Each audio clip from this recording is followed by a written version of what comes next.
All right, so I'm here with Kwame Nkrumah, Ghana's representative, only representative ever to the Winter Olympics. Kwame, how was your experience at the Olympic Games? I mean, it was more than fantastic. It was absolutely superb. We got accepted by the Canadians, like we're part of the Canadian, community, and I mean, things we never expected will happen to us happened to us then. So it was pretty cool. I mean, it was a glimpse into the life of celebrities. I mean, coming from a country where skating is, I mean, not in our dictionary at all, and with the vision or aim of representing Ghana, how was the preparation like towards the Uh, actual event?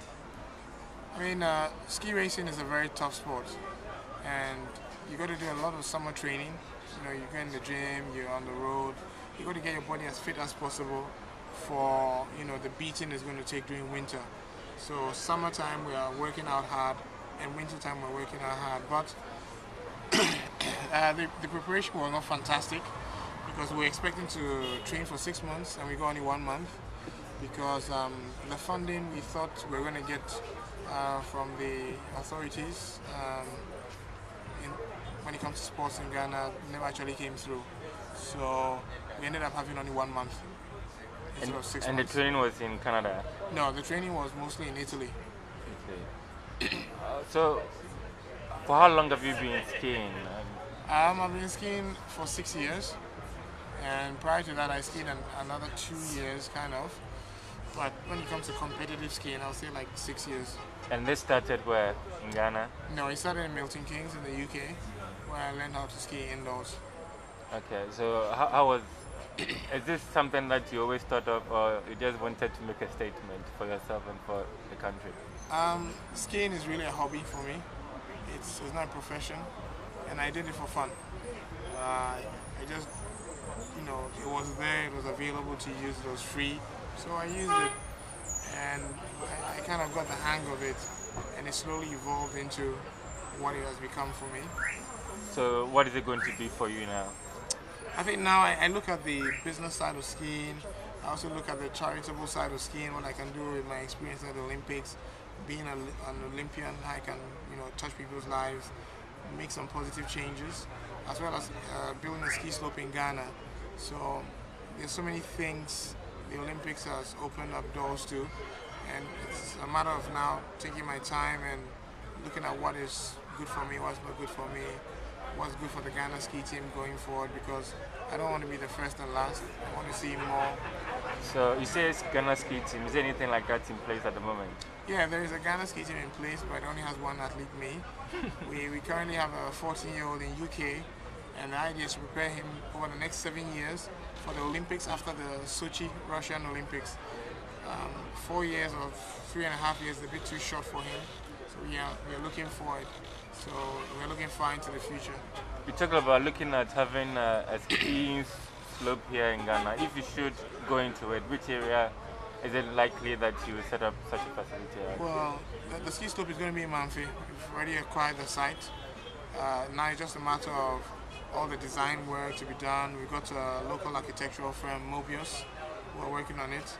And give or take 1 to 2 months from now, we'll have like the actual detailed designs and the whole modeling and all that kind of stuff. And then by next year, sometime around, this time, July, August, September, we should see either the slope has been built and other facilities have been built. But it all depends on the partners we can get on board and how quickly the team I'm trying to put in place can work. So, how would you rate your performance at the Olympic Games? I'll rate it as fair. I could have done better, but I think the whole fear factor of being in an Olympics and the crowd expecting you to make it to the bottom. There were 102 racers, and before the race, I promised to beat one person. So 48 survived, and I was number 47. So I did what I promised, so it was okay. I mean, I didn't get any grief from anyone. All the press were happy. They congratulated me, and that was the essence, to go there and show them that we are not a joke. We are not the typical Jamaican bobsleigh team. We're not an Eddie the Eagle. we're a professional setup. We used what we had as resources, went to a competition and delivered what we said we could deliver, looking at our resources, and we did exactly that. What was the nature of support you got while you were in Canada? And was it from the Ghanaian African community, or is it quite general? We got a lot of support from the Ghanaian community there. They really helped us out. We got even more support from Canadians. I mean, we were the toast of Canada. There were two teams the Canadians supported. That was Team Canada and Team Ghana. At the opening ceremony, the whole crowd stood up for the Canadian team, and for the Ghanaian team, they sat down for the rest of the time, just clapping normally. So everywhere we went in Canada, I mean, if Tiger Woods was to step here now, we're given the same treatment. It was, mind-boggling to see people, lining up, queuing up, just to touch you and stuff like that. So the Canadians went out of their way to make it a Special Olympics for us. And since you've been back in Ghana, what support are you receiving from your own people, especially the government? Well, with the government, I've received the nods and all that kind of stuff, but nothing concrete, and I don't expect anything concrete. I just expect them to know what I'm doing, to give us the go-ahead, the nod. If we need some official letters to help us out, that's the expectation. I'm not expecting there's going to be some fat fund put aside for skiing. No, it makes no sense, and I think things will be like this. So the other side of the coin is I meet people and they're like, oh, you're the Snow Leopard, oh, great stuff, how can we help, how can we?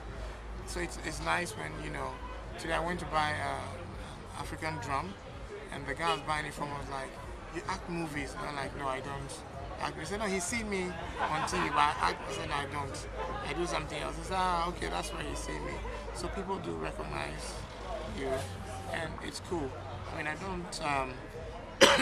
I don't expect to be mobbed like some of the Ghanaian local movie stars or something like that, but when somebody acknowledges that, hey, what you did was a bit different, yeah, it's cool. And with a name like Kwame Nkrumah already, it's quite significant. Do you see it pushing you further to achieve? Yeah, I think the name Kwame Nkrumah has had an influence on my life. I've studied the books of Kwame Nkrumah, the philosophies, etc. And I have great pride in being, I wasn't actually named after him, but I just kind of have the name because I was born on Saturday. My grandmother was called Nkrumah, so I kind of got the name. But it always helps to open doors, because everybody knows the name of Kwame Nkrumah worldwide. So people just go like, are you related to him or his son? And I'm like, no. But at least you've got to speak to them. So it's a useful tool. So you said skiing is pretty much still a hobby. What do you do regularly? I'm a leisure facility developer and manager. So the Accra Mall will be something I'll manage in one of my projects. So that's the kind of stuff I do. Finally, what should Ghanaians and your fans expect from you, maybe say the next Olympic Games? There's no way I'll be going to the next Olympic Games. There'll be some other Ghanaian who will have that distinct privilege, and mine will be to support that person and to give them as much of the technical admin and sponsorship support, because once we get another athlete, I'll just push my sponsorship deals to the athlete. The athlete will get out there and show us what they can do. Thank you very much. Cool.